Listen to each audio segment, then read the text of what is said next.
So we will discuss the endochondral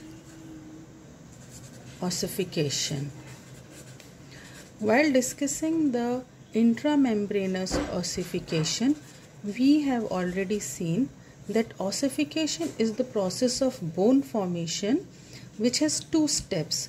First is the differentiation of the bone forming cells called osteoblasts, and second is calcification of the bony matrix, organic bony matrix laid down by the osteoblasts. That means formation of inorganic bony matrix. So, as we have discussed, ossification always takes place on a preformed tissue. In this case, in the case of intramembranous ossification, the preformed environment or preformed tissue was a fibrous membrane, and over here the preformed structure is the hyaline cartilage. So the areas where the long bones will develop in limbs during the growth of an embryo, there first a hyaline cartilage is formed. So if you see that this is the hyaline cartilage formed. Now this hyaline cartilage, it is small in size and gradually it will also increase. So it will grow by appositional growth and by interstitial growth.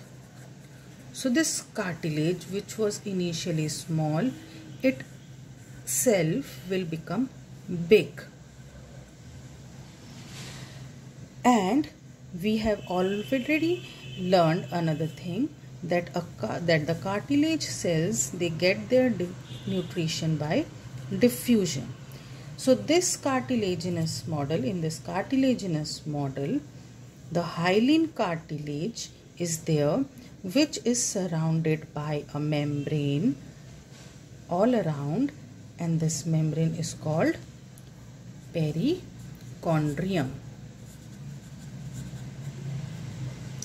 Now within the cartilage, the chondrocytes are present within lacunae and the matrix is gel-like, allowing diffusion of the nutrients from outside to the cells within lacunae.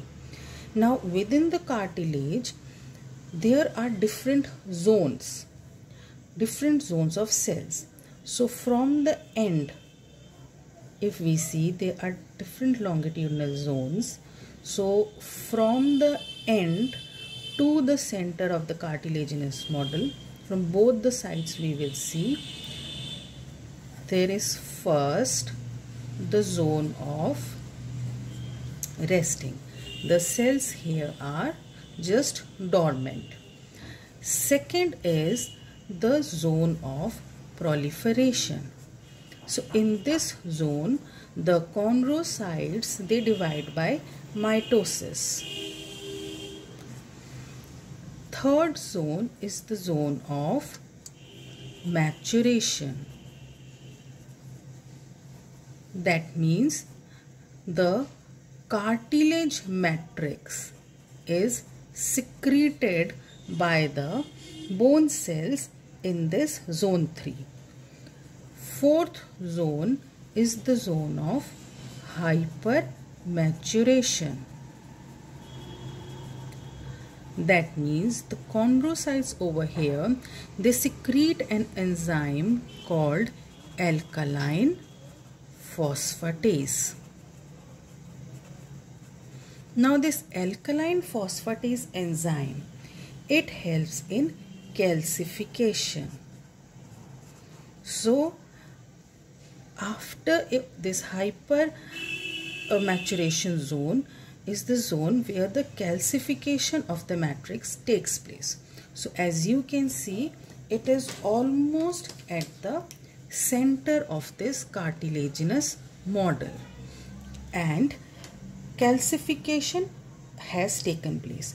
Now this calcification will lead to two things. First, it will stop the diffusion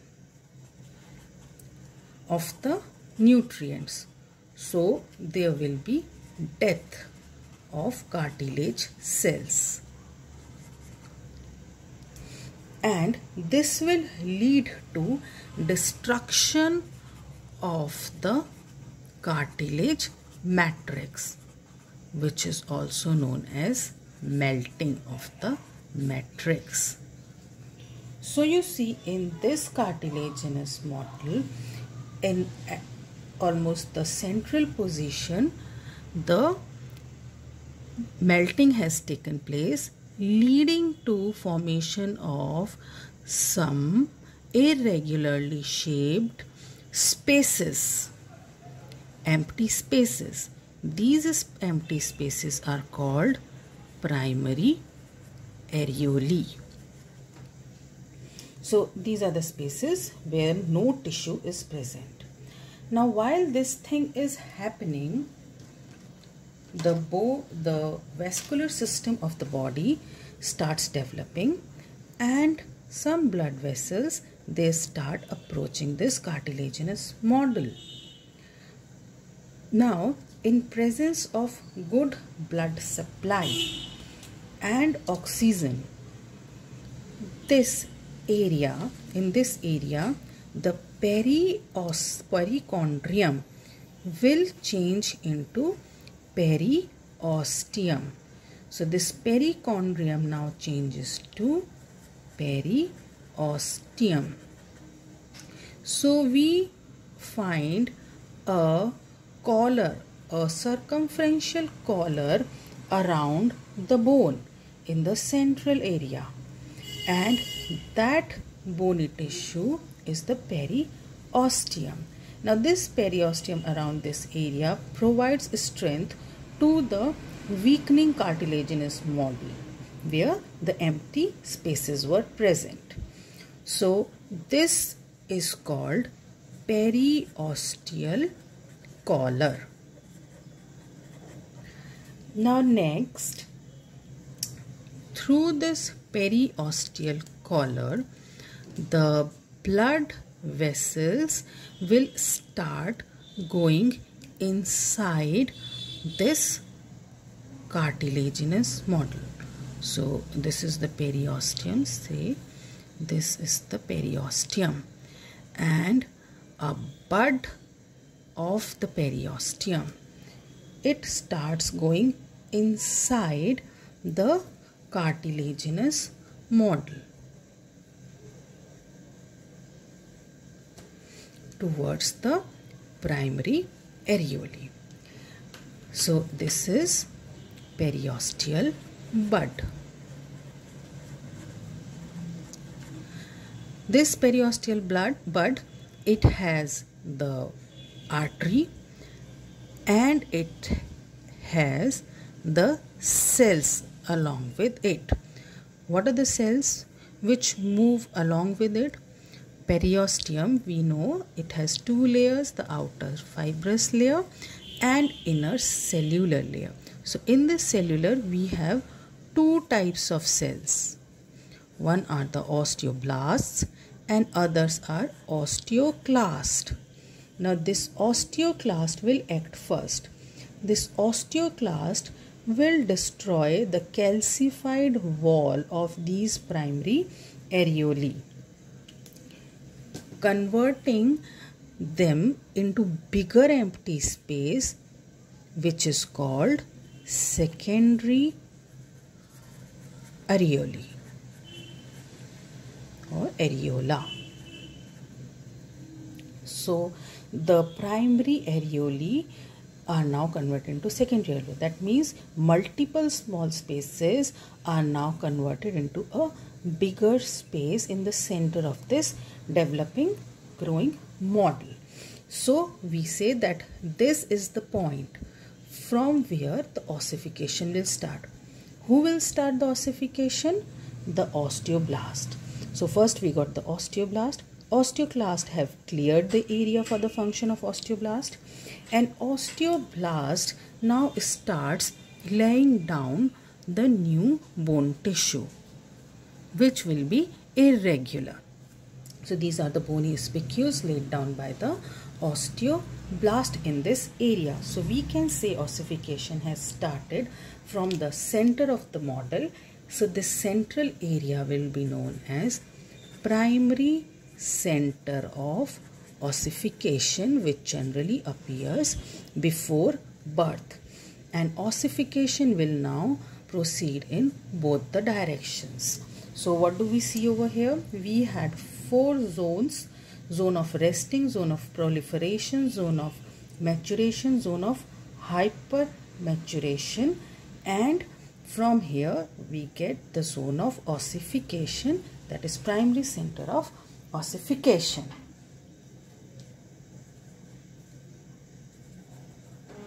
Zone of ossification.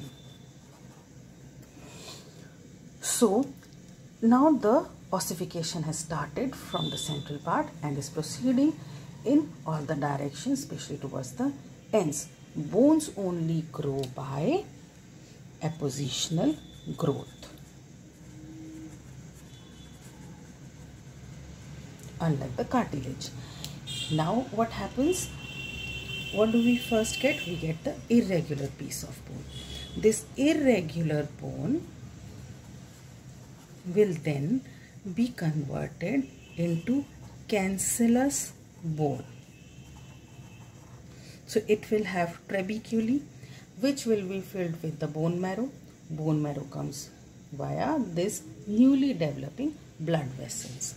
The cancellous bone will further convert into compact bone.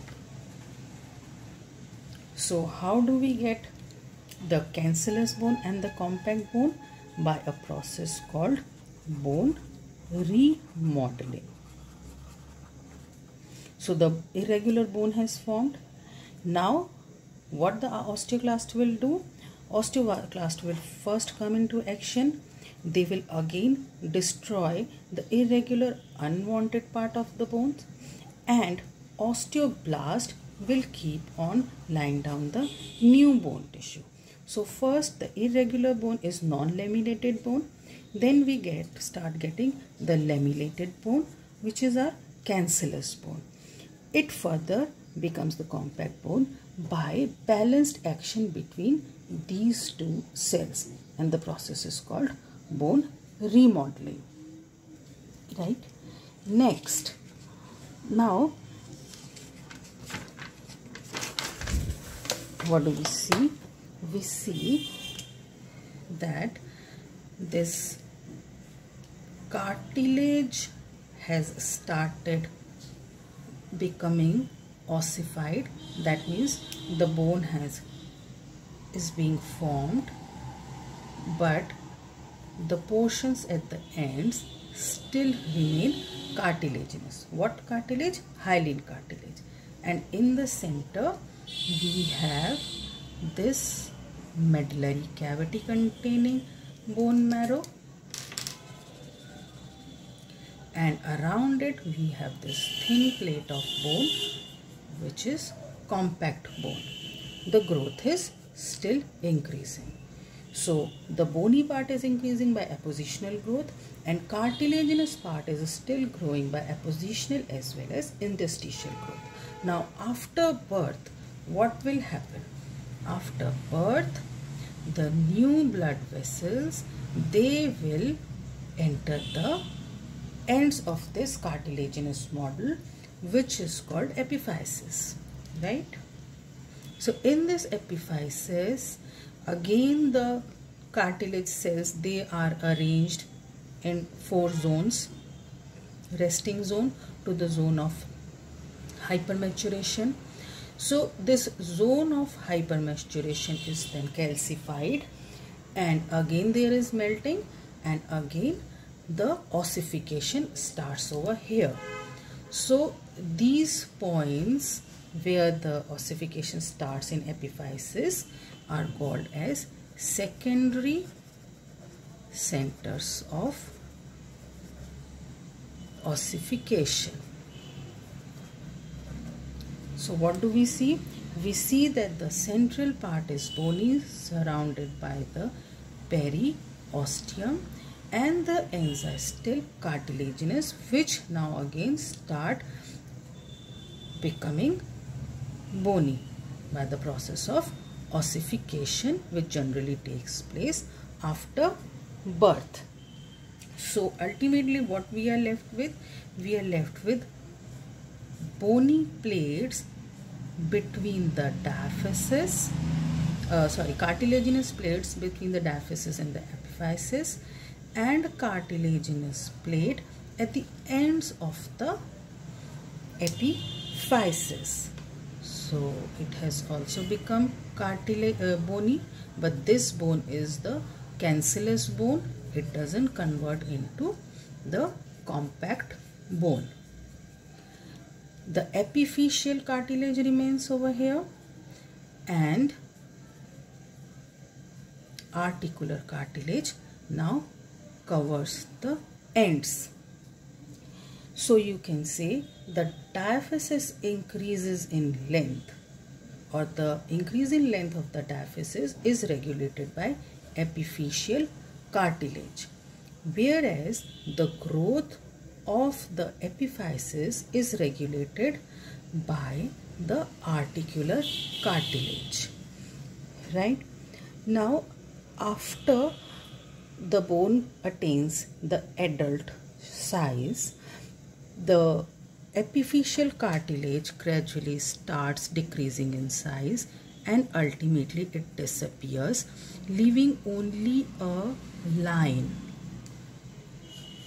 in this area which represents the presence of epiphyseal cartilage, and this is called epiphyseal line.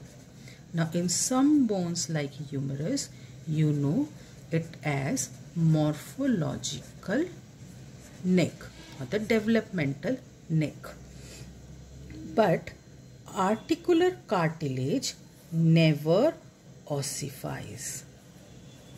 Once the bone has attained the adult size, the articular cartilage still remains. Now the function is not to form the upper end or epiphysis, but now the function becomes to provide protection to the ends of the bones which take part in the formation of joints.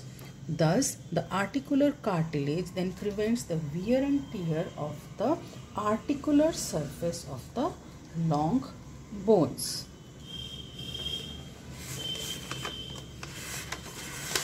So this is the whole process, the development of cartilage, its division into different zones. They are present from periphery to the center. From both the sides, there will be 1 to zone 4. Then there is formation of the periosteal collar after the development of blood vessels. This artery remains as the nutrient artery, and it enters ultimately to the bone marrow or to the medullary cavity and forms the bone marrow. After the formation of periosteal collar, periosteal bud is formed. Osteoclast and osteoblast are there. Osteoclast destroy the calcified wall of primary areolae, convert it into secondary areolae. On the secondary areolae, laying down of the bony matrix is by the osteoblast cells. So that is your primary center of ossification. The irregular unlamellated bone becomes cancellous first, which is a lamellated bone, with which further converts into compact bone with Haversian system. Remodeling takes place by balance action between the osteoclast and the osteoblast, and ultimately The diaphyses grow from the primary center of ossification and epiphyses grow from the secondary centers of ossification. After birth, epiphyseal cartilage ultimately disappears, leaving only an epiphyseal line, and articular cartilage remains, which provides protection to the ends of the bone, the articular surfaces of the bone.